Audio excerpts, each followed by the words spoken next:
हिंदू, मुसलमान, ख्रिश्चन, बौद्ध असा प्रत्येक जण ज्याच्यामुळे या भारतातल्या 7 वाऱ्यावरचा मालक बनला. या आद्य क्रांतिकारक राघोजी भांगरे शत्रूशी लढताना जिच्या डोळ्यामध्ये बाण घुसला, डोळ्यात घुसलेला बाण तिने स्वतःच्या हाताने ओढून काढला, परंतु त्या बाणाची आरी मात्र डोळ्यात राहिली आणि त्या डोळ्यात राहिलेल्या आरीला घेऊन तिने शत्रूशी लढा दिला. ज्या लढ्यामधून आदिवासींमध्ये असणारं शौर्य, त्याग, देशभक्ती, सहनशक्तीची तिने जगाला ओळख करून दिली. ती वीरांगना झलकारीबाई. आणि या भारतामध्ये 2 लाख आदिवासींना एकत्र करून या भारतातलं पहिलं जन आंदोलन उभं करणारे भगवान बिरसा मुंडा या सर्व क्रांतिकारकांना मी सर्वप्रथम अभिवादन करतो. भारताच्या स्वातंत्र्याच्या सर्वाधिक लढाया जर कोणी लढल्या असतील तर त्या आदिवासींनी लढल्या, हे आता लपून ठेवता येणार नाही. या भारतामध्ये इंग्रजांची सत्ता येण्याच्या अगोदरच म्हणजे 1857च्या अगोदरच या भारतामध्ये अस्तित्वात असलेल्या ईस्ट इंडिया कंपनीच्या विरोधामध्ये पहिला लढा जर कोणी उभा केलेला असेल तर तो हा लढा आदिवासींनी उभा केला. तोही अशा काळामध्ये उभा केला की ज्या काळामध्ये या भारतात राहणाऱ्या लोकांना स्वातंत्र्य म्हणजे काय ते सुद्धा माहित नव्हतं. परंतु त्या काळामध्ये इथली जल, जंगल आणि जमीन ही आमच्या बापाची आहे आणि म्हणून आमच्या या जल, जंगल, जमीनतून चालते व्हा हे 1783 ला सांगणारा माणूस हा आदिवासी होता, तो म्हणजे तिलकामाजी. या भारताला स्वातंत्र्याची ओळख जर कोणी करून दिली असेल तर ती आदिवासींनी करून दिली. ह्याच लढाईमधून पुढे 1857 जाऊन ईस्ट इंडिया कंपनीचं राज्य संपलं आणि इंग्रज सत्ता आली. या इंग्रज सत्तेविरोधात सुद्धा तंट्या मामा भिल असेल, राघोजी भांगरे असतील, एवढंच नव्हे नागा कातकरी असतील, राया ठाकर असतील, रुक्मिणी खाडे असतील, अशा असंख्य योद्ध्यांनी या स्वातंत्र्य लढ्यात सहभाग घेतला आणि हा 1857चा लढा 1947 पर्यंत नेला आणि भारत देश स्वतंत्र झाला. भारताच्या स्वातंत्र्य लढ्यामध्ये सुद्धा आदिवासींचा तेवढाच सहभाग आहे. हा देश स्वतंत्र झाल्यानंतर सर्वात पहिला प्रश्न भारतासमोर कोणता होता तर भारताच्या एकीकरणाचा. या जगात भारतामध्ये असणाऱ्या अनेक जी काही संस्थान आहेत, ही संस्थान जोपर्यंत विलीन होत नाही तोपर्यंत अखंड भारत तयार होऊ शकत नाही. आणि हा अखंड भारत तयार करण्यामध्ये अशी मोजकी संस्थानं आहेत जी स्वतःहून भारतामध्ये सामील झाली. काहींना शस्त्राचा धाक टाकून सामील करावं लागलं, काहींना लढाई करून सामील करावं लागलं, पण ते स्वतःहून हा अखंड भारत व्हावा म्हणून सामील झालं. यात सुद्धा माझ्या आदिवासी संस्थानाचा समावेश होतो, ते म्हणजे मुख्य संस्था. म्हणजे हा देश अखंड राखण्यात सुद्धा आमचा सहभाग आहे. हा देश स्वतंत्र करण्यात फक्त आमचा सहभाग नाही, हा आज अखंड भारत आहे तो सुद्धा आदिवासींमुळे. यानंतर जेव्हा संविधान निर्मितीची वेळ आली, या संविधान निर्मितीमध्ये सुद्धा आदिवासी मागे नव्हता. आदरणीय जयपाल सिंग मुंडांनी आदिवासींचा झेंडा संविधान सभेमध्ये सुद्धा रोवला. त्या संविधान निर्मितीमध्ये सुद्धा आदिवासींचा सहभाग आहे. म्हणजे ज्या वेळेला ईस्ट इंडिया कंपनी आली तेव्हापासून 1857 पर्यंत, 1857 पासून 1947 पर्यंत आणि 1947 पासून संविधान निर्मितीपर्यंत हा आदिवासी या भारताच्या विकासामध्ये सामील आहे. देश स्वतंत्र झाला, परंतु स्वतंत्र झाल्यानंतर या भारतासमोर असंख्य अडीअडचणी उभ्या राहिल्या, असंख्य आव्हानं उभी राहिली. आपल्याला शून्यातून निर्मिती करायची होती. ही निर्मिती करीत असताना सुद्धा या आव्हानात सगळ्यात पहिलं या भारतात कोण उभं राहिलं असेल तर तो आदिवासी उभा राहिला. या आदिवासींच्या भक्कम आधारावरच या भारताचा विकास सुरू झाला. या देशात वाहतूक जी सुरू केली, ही वाहतूक सुरू केली इंग्रजांनी आणि त्या काळामध्ये त्यांनी रेल्वेचे मार्ग जे टाकले ते सर्वाधिक रेल्वेचे मार्ग आज आदिवासींच्याच राज्यातून जातात. यानंतर रस्त्याने वाहतूक सुरू केली. आजही तुम्ही नकाशावरती रस्ते महामार्ग टाका, तुम्हाला सर्वाधिक रस्त्याचे महामार्ग आदिवासींच्या राज्यातून गेलेले दिसतील. हाच किल्ला स्वातंत्र्यानंतर सुद्धा गिरवण्यात आला आणि त्याच्यावरच या भारताचा विकास सुरू झाला. आज जर आपण विचार केला तर या भारताला स्वयंपूर्ण बनवण्यासाठी मोठमोठे कारखाने उभे राहिले. हे कारखाने सुद्धा आदिवासींच्या आज उभी असणारी चाकणची MIDC ही माझ्या ठाकर बांधवाच्या मूळ सातबाऱ्यावरती उभी. म्हणजे या देशाला स्वयंपूर्ण करणारे कारखाने सुद्धा आदिवासींच्याच जमिनीवर उभे राहिले. एवढंच नव्हे, आज या भारतामध्ये असणारी 90% धरणं ही आदिवासींच्या क्षेत्रामध्ये आहे. पाणी नसतं तर कोणताच विकास सुरू होऊ शकत नाही आणि या पाण्यासाठी जमिनी देणं हे स्वातंत्र्य लढ्यात मरण पत्करणं एवढं मोठं आहे आणि ते काम आदिवासींनी केलं. याच कामावर भारताचा विकास सुरू आहे. म्हणजे त्याच्यावरती हा भारत विकास करतोय. यासोबतच हा भारत संरक्षण क्षेत्रामध्ये काम सुरू केलं. आज DRDO असेल, NDA असेल, 512 असेल, अॅम्युनिशन फॅक्टरी असेल, अशा अनेक सारख्या संस्था या ठिकाणी उभ्या राहिल्या आणि या संस्थांच्या उभारणीमुळे हा भारत देश जगात सामर्थ्यवान झाला. पण प्रत्येकाला पुण्यामध्ये आल्यावरती कळलं 512 असू द्या, नाही अॅम्युनिशन फॅक्टरी असू द्या, इथं जे बांधव काम करतात या अॅम्युनिशन फॅक्टरी सहित 512 असू द्या, त्या सर्वाला माझ्या आदिवासी बांधवांचा खाना आहे. आता या कंपन्यांमध्ये या ठिकाणी काम करणारा माझा आदिवासी बांधव आहे, जो या सगळ्यामध्ये उभा आहे. देशाची प्रगती होत असताना अनेक ठिकाणी शहरांची संख्या वाढू लागली, पुणे वाढू लागलं, मुंबई वाढू लागली आणि त्यानंतर वाहतुकीची सर्वात मोठी व्यवस्था त्या ठिकाणी निर्माण करावी लागली. आणि हीच व्यवस्था निर्माण करताना या पिंपरी चिंचवड शहरामध्ये PMPMLची स्थापना झाली. साधारण 4 मार्च 1997 ला फक्त 8 बसेस या PMPLची स्थापना झालेली होती. परंतु आज या 8 बसेस वरून 365 मार्गावरती 3278 थांबे घेणाऱ्या, दिवसाला 1900 फेऱ्या मारणाऱ्या 2000 बसेस पर्यंत ती पोहोचली आहे. 8 बसेस करून त्या 2000 बसेस पर्यंत नेणाऱ्यांमध्ये सुद्धा माझ्या आदिवासी बांधवांचाच वाटा आहे आणि त्याचा मला नितांत अभिमान आहे. आज या सर्व PMPL मधल्या सर्व बांधवांना एकत्र आणून त्यांचं संघटन बांधणे ही सोपी गोष्ट नाही. परंतु हे संघटन बांधण्यामध्ये सुद्धा माझा आदिवासी मागे राहिला नाही. हे संघटन उभं करणाऱ्या आणि आजचा एवढा दिमागदार कार्यक्रम घेणाऱ्या माझ्यासारख्या अगदी काल परवाच्या पोराला इथं बोलायची संधी देणाऱ्या, कारण मला जर माहित असतं दाभाडे सर डॉक्टर सुपे इथं आहे तर मी कधीच प्रमुख वक्ता म्हणून नाव दिलं नसतं. कारण आपल्यापेक्षा सहस्रपटीने पुढे होऊन काम करणाऱ्यांचा आपण सन्मान केला आहे आणि तुमच्या सगळ्यांचा मला प्रचंड सन्मान आहे. आणि त्यामुळे हा कार्यक्रम घेणाऱ्या सर्व आयोजकांचं मी या ठिकाणी सुरुवातीला या एवढा मोठा कार्यक्रम घेतल्याबद्दल आभार मानतो. कारण या कार्यक्रमातूनच डोकी नांगरली जाते. दुसरा डोकी नांगरायचा आदिवासींकडे कार्यक्रमच नाही. त्यामुळे हा कार्यक्रम घेणाऱ्या सर्व आयोजकांना, माझ्या समोर बसणाऱ्या मिरसांच्या विचारधारेवर काम करणाऱ्या सर्व बनकऱ्यांना आणि त्याचबरोबर या विचार मंचावर उपस्थित असणाऱ्या सर्वांना माझा मानाचा, सन्मानाचा क्रांतिकारी जय आदिवासी. भारत जरी 1947 ला स्वतंत्र झाला असेल तरी आदिवासींसाठी शिक्षणाची व्यवस्था मात्र त्यानंतर 30-40 वर्षांनी निर्माण झाली. म्हणजे या स्वतंत्र भारताचा कारभार हाकणाऱ्या कोणत्याही व्यक्तीला वाटलं नाही का स्वातंत्र्यानंतर पहिला आपण आदिवासींना शिक्षण दिलं पाहिजे. कारण जर सगळ्यात आधी शिक्षण दिलं असतं तर कदाचित आदिवासींनी महामार्गासाठी जमिनी दिल्या नसत्या, रेल्वेसाठी जमिनी दिल्या नसत्या, धरणांसाठी जमिनी दिल्या नसत्या. पण ही सगळी धरणं, ही सगळे रस्ते, हे सगळे मार्ग आदिवासी अशिक्षित असतानाच उरकून घेण्यात आले. आणि आदिवासींजवळ कुठं जमीन होती ती यांना त्या मार्गाने काढून घेण्यात आली. अगदी फॉरेस्टसाठी जमिनी सुद्धा आदिवासी आढारी असतानाच काढून घेतल्या.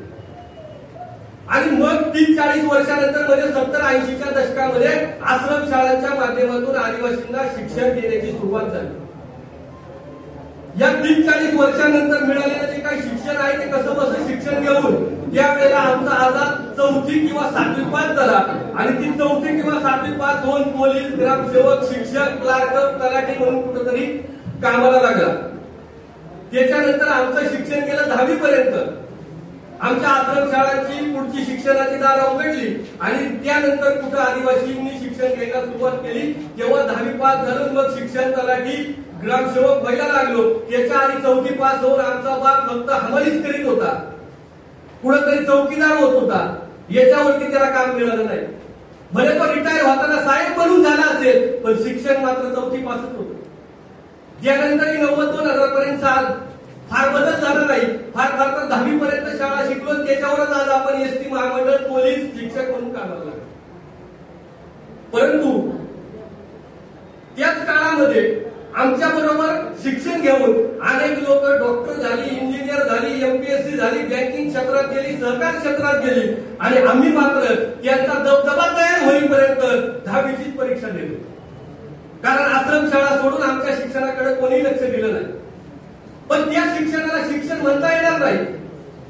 जेव्हा आमचा बाप 10वी शिकून कामाला लागत होता तेव्हाच हे बाकीच्यांची मुलं ही डॉक्टर, इंजिनियर, वकील होत होती. त्यामुळं त्या शिक्षणाला आपल्याला शिक्षण म्हणता येणार नाही. आता कुठं शिक्षण मिळालं करायला लागला, आता कुठं आमची पोरं एमपीएससी, इंजिनियर, डॉक्टर व्हायला लागली, याला शिक्षण म्हणता येईल. परंतु या 10वी पास शिक्षणाचा वापर करून त्या काळामध्ये भारत सरकारने आदिवासी शिकला, आदिवासी शिकला, आदिवासी शिकला म्हणून अख्ख्या जगामध्ये दिंडोरा पेटला आणि आदिवासींच्या सुशिक्षित होण्याचा फक्त टक्केवारी वाढवून ठेवली. ज्या टक्केवारीमुळे फक्त जगामध्ये आमचा दिंडोरा पेटला, भारत सुशिक्षित झाला. परंतु हे सगळं करत असताना फक्त शिक्षण घेणे एवढंच महत्वाचं नव्हतं, तर हे शिक्षण घेत असताना ते शिक्षण फक्त वैयक्तिक माझ्या विकासासाठी नसून ते शिक्षण हे माझ्या समाजाच्या विकासासाठी घ्यायचं असतं, हे मात्र आमच्या डोक्यात कोणी उतरवलं नाही. आजही ते उतरवलं जात नाही. आजही शिक्षण घेतल्यानंतर फक्त माझा विकास एवढाच विषय आमच्या डोक्यामध्ये असतो. जेव्हा मी या दलित चळवळीची तुलना आदिवासी चळवळीशी करतो तेव्हा माझ्या लक्षात येतं का दलित चळवळीच्या कितीतरी वर्ष आधी आदिवासी चळवळ उदयाला, आदिवासी चळवळ अस्तित्वामध्ये आली, परंतु ती दलित चळवळीसारखी आजही मजबूत झाली नाही. आता ती मजबूत न होण्याला कारण हा इथला सुशिक्षित वर्ग आहे. कारण या सुशिक्षित वर्गानं कधीच ही चळवळ खांद्यावरती घेतली नाही. त्याऐवजी जर आपण दलित चळवळीची तुलना केली तर या दलित चळवळीतील प्रत्येक शिकलेल्या व्यक्तीनं स्वतःची दलित चळवळी खांद्यावरती घेतली. जेवढी खांद्यावरती घेतली तेवढी मनावरती तेवढी मेंदूमध्ये टाकली. आणि ही टाकल्यामुळं आजही तुम्ही बघा, तुम्ही 1950च्या आधीची तुलना केली तर त्या काळी दलितांवर होणारे अन्याय आणि आता दलितांवर होणारे अन्याय याच्यामध्ये तुम्हाला पण ज्या वेळेला तुम्ही आदिवासी चळवळीचा विचार कराल तर आताही तुम्हाला मणिपूरमध्ये तुमच्यावर बलात्कार झालेले दिसतील, आजही मध्य प्रदेशमध्ये तुमच्यावर मुक्तारी माणसे जन्माला आलेली दिसतील. यासाठी आपल्याला आपली जी चळवळ आहे ती मजबूत करणं गरजेचं आहे. शिक्षणाचं महत्व जर या भारतामध्ये पहिल्यांदा कुणाला कळलं असेल तर ते डॉक्टर बाबासाहेब आंबेडकर. या बाबासाहेब आंबेडकरांनी हा देश स्वतंत्र होण्याच्या आधी या सुशिक्षित माणसानं स्वतःला समाजासाठी वाहून घेतलं. आणि हे वाहून घेत असताना त्यांनी त्यांच्या समाजाला शिक्षण किती महत्वाचं आहे हे स्वातंत्र्य होण्याच्या आधी आणि स्वातंत्र्य झाल्यानंतर सुद्धा प्रचंड समजावून सांगितलं. हे महत्व समजावून सांगत असताना इथं तुलना होते का आदिवासींनी शिक्षण घेतलं पाहिजे हे सांगणारा एकही व्यक्ती स्वातंत्र्याच्या आधी जन्माला आला नाही, स्वातंत्र्यानंतरही जन्माला आला. त्यामुळे आम्हाला शिक्षण घेतल्यानंतर काय फरक पडेल हा कधीच समजला नाही. हे शिक्षण घेत असताना बाबासाहेबांनी स्वतः शिक्षण घेतलं, फक्त घेऊन थांबले नाही. बाबासाहेबांनी त्यांच्या बरोबर असणाऱ्या अनेक व्यक्तींसाठी शिक्षणाची दारं उघडली. तुम्ही जर बाबासाहेब आंबेडकरांचा स्वतःचा आत्मकथा जरी वाचली, पुस्तक वाचलं तर तुमच्या लक्षामध्ये येईल बाबासाहेबांनी त्यांच्या समाजाला शिक्षण मिळावं म्हणून सातत्याने इंग्लंडच्या सत्तेशी संबंध ठेवला. भारतामध्ये येणाऱ्या प्रत्येक जी काही कमिटी येत होती त्या प्रत्येक कमिटी बरोबर त्यांनी व्यवहार केला. साऊथ बरोबर कमिशन असेल, मॉन्टेग्यू चेम्सफोर्ड कायदा असेल, गोलमेज परिषद असेल, या प्रत्येक परिषदेमध्ये त्या दलितांच्या शिक्षणासाठी काढली. एवढंच नव्हे, राजश्री शाहू महाराजांपासून तर सह्याद्रीराव गायकवाड पर्यंत बाबासाहेबांनी फक्त आम्हाला शिक्षण द्या, आम्हाला शिक्षण द्या, आम्हाला शिक्षण द्या म्हणून भांडले. आणि त्याचा फायदा असा झाला का दलित बांधव हे भारत स्वतंत्र होण्याच्या आधी शिकले होते आणि स्वातंत्र्य झाल्यानंतर आजही क्लास 1 क्लास 2 पदावर तुम्हाला सगळ्यात जास्त दलित बांधव. हा फरक आंबेडकरी चळवळ आणि आदिवासी चळवळीमधला. हे शिक्षण देत असताना बाबासाहेबांनी फक्त शिका आणि स्वतःची घरं भरा हे कधीच त्या समाजाला सांगितलं. बाबासाहेबांनी शिक्षण घेत असताना त्या प्रत्येक समाज बांधवाला सांगितलं आणि बघा तुमचा समाज कसा जीवन जगत आहे. त्यांना या अन्यायामधून खेचून काढायची जबाबदारी शिक्षण घेतलेल्यांना तुमची आहे. बघा तुमचा बांधव कसा खितपत पडलाय, त्याला तिथून बाहेर काढायची जबाबदारी तुमची आहे. आणि त्याला तिथून बाहेर काढण्यासाठी तुम्हाला शिक्षण घ्यावं लागेल, त्यांचा उद्धार करावा लागेल, त्यांना मार्ग दाखवावा लागेल. आणि मार्ग दाखवण्याचं काम कोणाचं आहे? सुशिक्षित वर्गाचं. हे त्यावेळेला शिक्षण घेत असताना त्या दलित बांधवांच्या प्रत्येकाच्या मनावर बिंबवलं गेलं. पर्याय शिकलेल्या दलित माणसानं कधी त्यांच्या समाजाची कास सोडली नाही. अगदी स्वातंत्र्यापूर्वी अधिकारी झालेल्या माणसानं सुद्धा मी दलित समाजाचा आहे हे कॉलर ताट करून सांगितलं. परंतु आपल्या बाबतीमध्ये मंत्रालयात गेलेला माणूस मी कसा आदिवासी नाही हे सांगण्याचा प्रयत्न करतो. ज्याप्रमाणे त्यांना स्वतःचा अभिमान तसा अभिमान आपल्यालाही वाटून घ्यावा लागेल. आपल्या स्वतःची जमात ही जगात श्रेष्ठ आहे आपल्यालाच ओरडून सांगावं लागेल. शिक्षण घेत असताना बाबासाहेबांनी दलित समाजाला राजकीय दृष्ट्या सुद्धा जागृत केलं. बाबासाहेबांनी स्थापन केलेला राजकीय पक्ष हा स्वातंत्र्याच्या आधीच आहे. स्वातंत्र्याच्या आधीच राजकीय दृष्ट्या सक्षम झाल्यामुळं आजही तुम्ही समाजात बघा दलित समाजाचा त्या राजकारणामध्ये प्रचंड दबदबा आहे. आपल्याकडे मात्र या बाबतीत सुद्धा उपेक्षा झाली. त्यावेळेला बाबासाहेबांचा शब्द हा अखेरचा शब्द मानला जायचा. मात्र आमच्या आदिवासी समाजामध्ये कोणाचा तरी शब्द अखेरचा मानला जावा असं राजकीय व्यक्तिमत्व उदयाला आलं नाही, ते येऊ दिलं नाही. या सगळ्याचा परिणाम हा आजच्या व्यवस्थेवर झाला आणि या सगळ्याची जबाबदारी ही इथं घेतली बसलेल्या सुशिक्षित वर्गाची होती. सुशिक्षित वर्गाने हे सगळं करायला पाहिजे होतं, पुढे न्यायला पाहिजे होतं, परंतु ते कुठंतरी थांबलं. कारण शिक्षण घेत असताना दलित समाज आपला इतिहास विसरला नाही, पण आदिवासी समाजाने मात्र तो इतिहास मागे टाकला. ज्या वेळेला या दलित समाजाला त्यांच्या वाट्याला आलेलं कुत्र्यासारखं जीर्ण दलित समाज विसरला नाही, त्यांचं खितपत पडलेलं आयुष्य विसरला नाही, गावाच्या बाहेर वाळीत टाकलेलं जीर्ण तो विसरला नाही. आणि तो जरी विसरला तर त्यांच्या समाजाने कधी ते त्यांना विसरून दिलं नाही. आणि हे न विसरल्यामुळं त्या दलित समाजानं शिकल्यानंतर स्वतःच्या समाजाची कास धरली. इकडे मात्र शिकलेला आदिवासी समाज शिकल्यानंतर पहिलं काही केलं असेल तर तो पहिल्यांदा गावच्या बाहेर पडला आणि शहरामध्ये येऊन स्थायिक झाला. या स्वातंत्र्यपूर्व कामांमुळे स्वातंत्र्यानंतर सुद्धा दलितांनी बाबासाहेबांचा शब्द अखेरचा मानला. पण आपल्या बाबतीत मात्र तसं झालं नाही आणि त्यामुळे आपल्या समस्या या स्वातंत्र्याच्या आधी त्याच होत्या, स्वातंत्र्यानंतर सुद्धा त्याच आहेत. स्वातंत्र्य आधी आदिवासींचे प्रश्न सोडवण्याचा ज्यांनी प्रयत्न केला त्या प्रत्येकाचा मी विचार केला. सर्वात समोर पहिल्यांदा आदरणीय महात्मा गांधींचा विषय आला. ज्या वेळेला मी महात्मा गांधींनी आदिवासींसाठी केलेलं काम वाचलं त्यावेळेला माझ्या लक्षामध्ये आलं महात्मा गांधींनी केलेलं काम हे आदिवासींवर होणाऱ्या अन्यायाच्या विरोधात नव्हतं, तर हा आदिवासी रानावनात राहिलेला आहे त्याला मुख्य प्रवाहात आणलं पाहिजे म्हणून गांधींनी काम. पण 21व्या शतक उजाडलं पण आदिवासींना मुख्य प्रवाह काही अजून सापडलेला नाही. विचार केला तर महात्मा गांधींनी जेव्हा काम केलं तेव्हा त्या काम करण्यामध्ये भूतदया, करुणा, शांती आणि माणसावरचं प्रेम हे होतं. परंतु या प्रेमाने काही प्रश्न ज्या वेळेला आंबेडकरी चळवळीचा विचार करतो तेव्हा त्या प्रत्येक प्रश्नामध्ये बाबासाहेबांच्या कानामध्ये चिड होती. अरे आम्हाला पाणवते का खुले करून देत नाही, अरे आम्हाला मंदिरात प्रवेश का देत नाही, आम्हाला तुमच्यासारखं शिक्षण का देत नाही, आम्हाला रस्त्याला चालून का देत नाही, चिड आहे या प्रश्नामध्ये. पण आदिवासींच्या कोणत्याच प्रश्नामध्ये चिड नव्हती, होती ती करुणा, शांती, प्रेम. अगदी याच महात्मा गांधींचा किस्सा पुढे जाऊन ज्या ज्या व्यक्तींनी गिरवला, अगदी ठक्कर बाप्पा असतील, अनुताई वाघ असतील, या प्रत्येकामध्ये तुम्हाला करुणा, दया, क्षमा, शांती, प्रेम दिसेल. पण करुणा आणि प्रेमाने कोणतेच प्रश्न नसतात. त्यासाठी माणसाच्या मनात स्वतःवर होणाऱ्या अन्यायाची चीड निर्माण व्हावी लागते आणि ही चीड मात्र आदिवासींच्या मनात कोणी निर्माण होती नाही.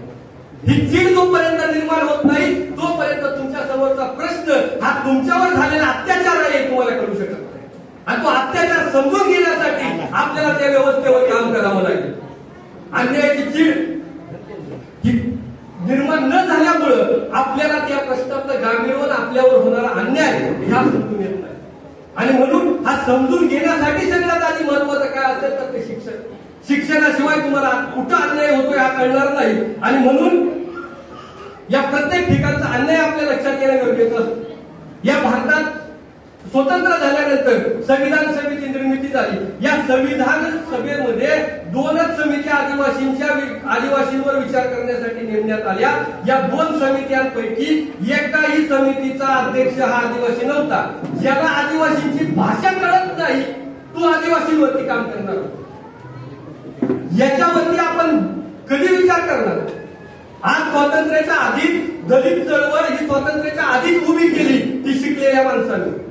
स्वातंत्र्याच्या आधीच ती चळवळ उभी राहिल्यामुळं या शिकलेल्या नोकरीला लागलेल्या या प्रत्येक माणसानं त्या चळवळीसाठी वाहून घ्यायला काम केलं. हे शिक्षण घेतलेला प्रत्येक नोकरीला लागलेल्या प्रत्येक सुशिक्षित माणसानं स्वतःच्या वैयक्तिक विकासाकडे कमी आणि समाजाच्या विकासाकडे जास्त वाहून घेतलं. या दलित चळवळीकडे वाहून घेतलं. मात्र आदिवासींच्या बाबतीमध्ये हे सगळं उलट झालं. नोकरीला लागलेल्या सुशिक्षित झालेल्या आदिवासी वर्गानं या सगळ्या आदिवासी चळवळीकडे सपशेल पाठ फिरवलं. ही पाठ फिरवल्यामुळे आजही आपल्यावरचे प्रश्न सुटले नाहीत. आजही आदिवासींमध्ये राजकीय जागृती नाही. आजही कोणतंही काम हा अन्याय हातून होताना दिसत नाही. म्हणजे सगळं होत असताना सर्वात महत्वाचं हे राजकीय परिस्थिती बदलणे हे कारण आहे. मात्र गावाकडची मतदानं आम्ही काही लोभापोटी गावाकडची मतदानं कट केली आणि ती पुणे मुंबई सारख्या शहरामध्ये आणली आणि इथं बसून आम्ही गाव बदलला पाहिजे म्हणून चर्चा सुरू. पण आपण त्याचा एक भाग बनलं पाहिजे, ती बदलण्यासाठी काम केलं पाहिजे, हे मात्र आम्ही डोक्यामध्ये घेतलं नाही. इथं बसून आम्ही गाव सुधारला पाहिजे, गाव सुधारला पाहिजे अशा गप्पा मारल्या, पण ते गाव सुधारवण्याची जबाबदारी कोणाची होती याचं उत्तर मात्र आम्ही शोधलं नाही. गावाला सुधारवण्याची, चांगल्या वाटेवर नेण्याची, चांगली वाट दाखवण्याची जबाबदारी ही त्या गावात शिकून मोठा झालेल्या सुशिक्षित नोकरीला लागलेल्या व्यक्तीची होती. परंतु त्याची जाणीव आम्हाला पैशामुळे झाली नाही. नोकरीला लागल्यानंतर बंगला, फ्लॅट, गाडी, दर रविवारी चिकन मटनची पार्टी, वर्षाअखेरीस रिसॉर्ट आणि दर 2 महिन्यांनी सासूरवाडी एवढाच फिक्स कार्यक्रम ठरवून घेतला. सासूरवाडी हा नोकरदाराच्या आयुष्यातला अविभाज्य घटक. म्हणजे जर कधी मतदानाची नोंदणी ही गावाऐवजी सासूरवाडीला केली तर 100% गावी करते. ह्या सगळ्याचा विचार आपण करणे गरजेचं आहे. गावचा विकास ह्या गप्पा मारणार आणि आम्ही गावच्या सिस्टीम मध्ये कधी प्रवेश करणार ज्या वेळेला 60 वर्षानंतर शासन आम्हाला सांगतं तुमचा आम्हाला काडीचा उपयोग राहिला नाही.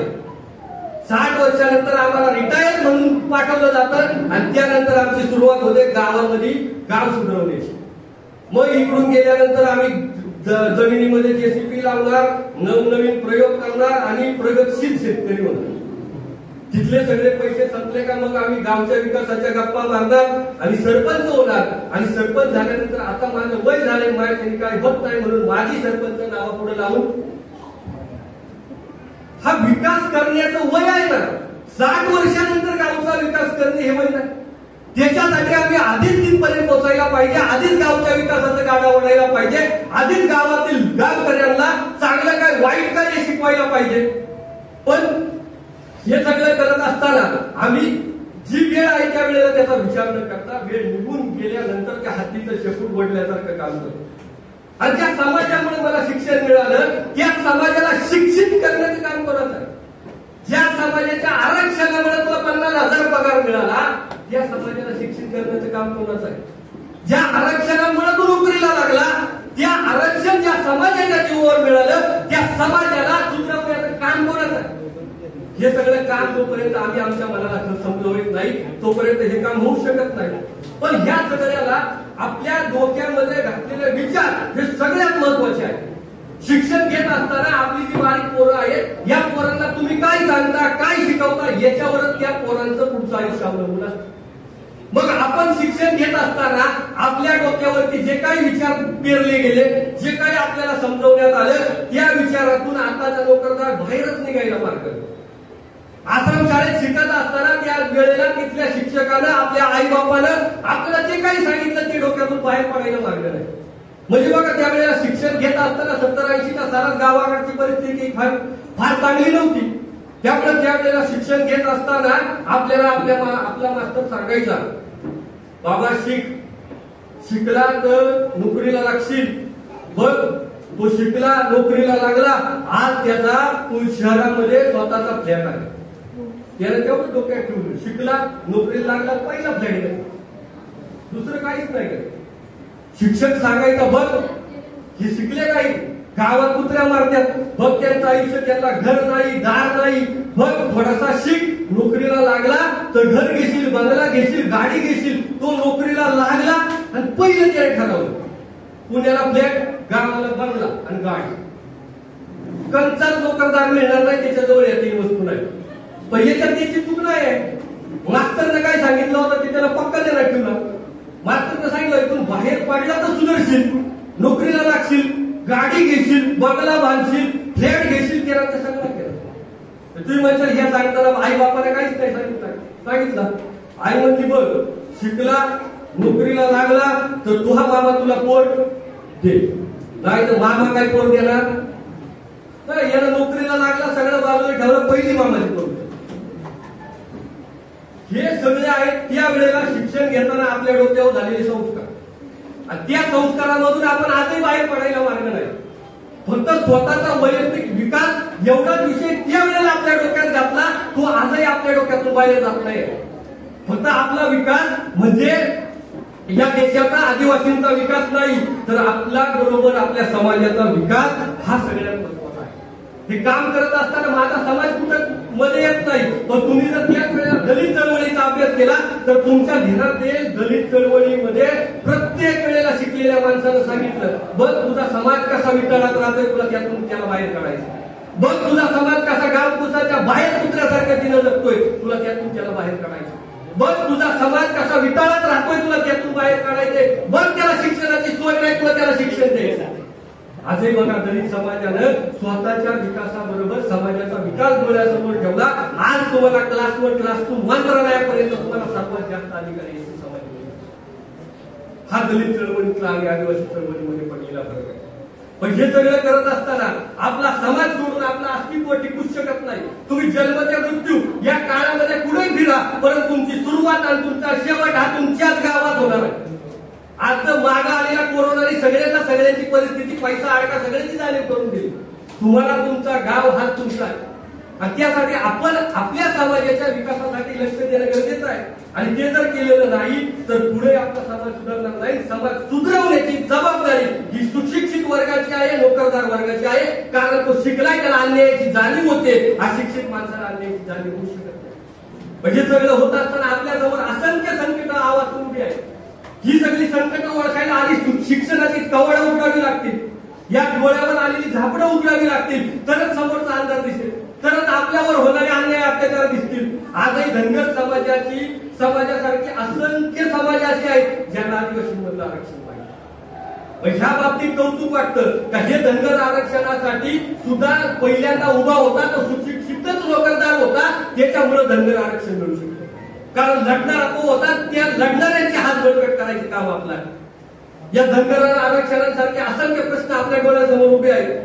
आज अनेक खात्यामधल्या आपली पोरं ही बाहेर फिरतायत, त्यांना रोजगार नाही. आपल्या हक्काची जी पदं आहेत ती पदं भरली जात नाही. या पदांसाठी आपण काम करायला पाहिजे. आजही आपला समाज हा अशिक्षित आहे म्हणून, तो हिंदू आहे म्हणून गावाकडे लोकांना सांगितलं जातं. या देशाचा मूळ मालक आदिवासी आहे, त्याला कोणताही जात धर्म नाही, हे सुशिक्षित माणसाला सांगावं लागेल.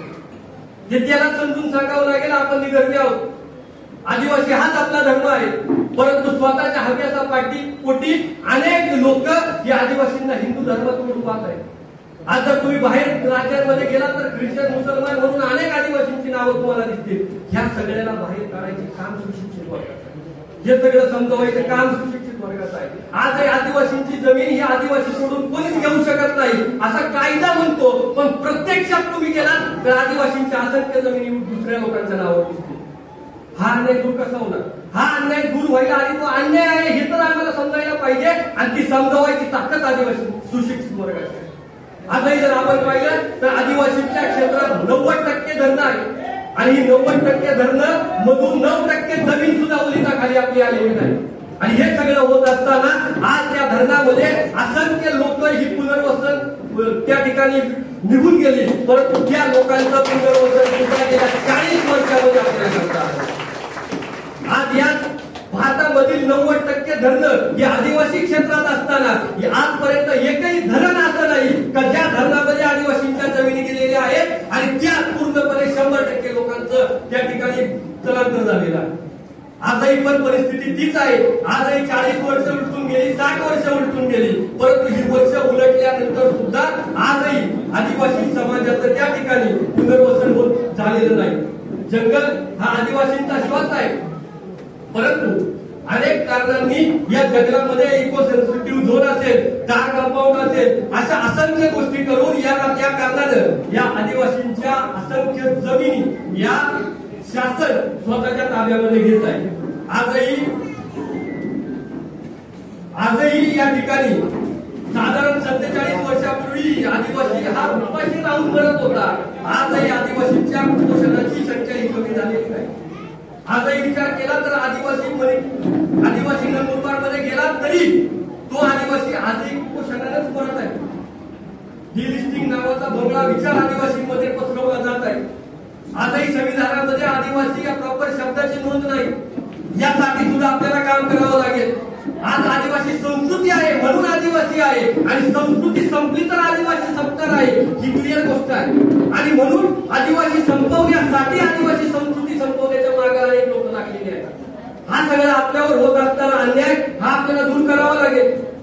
थोडासा विचार केला तर या देशामध्ये आदिवासींपेक्षा ज्यांचं प्रमाण अत्यंत कमी आहे त्यांना सुद्धा त्यांचा स्वतःचा सणवार साजरा करायची सुट्टी मिळते. ख्रिश्चन बांधवांना त्यांच्या धार्मिक सणाला सुट्टी मिळते. मुसलमान समाजाला ईदची सुट्टी मिळते. पण त्यांच्यापेक्षा आदिवासींची संख्या जास्त आहे तरी आदिवासींना आजही आदिवासी दिनाची सुट्टी मिळत नाही. हे सगळे अन्याय अत्याचार उघड्या डोळ्यांनी आपण बघत आहोत आणि हे बंद करण्यासाठी आपल्याला सर्व नोकरदार सर्व सुशिक्षित वर्ग मिळून एक व्हावं लागेल. आणि एवढं सांगण्यापेक्षा इथं बसलेला प्रत्येक माणूस हा सुशिक्षित आहे. प्रत्येक माणूस हा चळवळीला वाहून घेतलेला आहे. तो सगळा या सर्वाचा विचार करेल आणि या सगळ्यामध्ये सहभागी होईल अशी आशा व्यक्त करतो. आणि या ठिकाणी मी माझ्या वक्तव्याला पूर्णविराम देतो. तो पूर्णविराम देण्यापूर्वी या ठिकाणी मला ज्यांनी संधी दिली त्या सर्वांचे या ठिकाणी मी आभार मानतो. जय आदिवासी, जय भारत.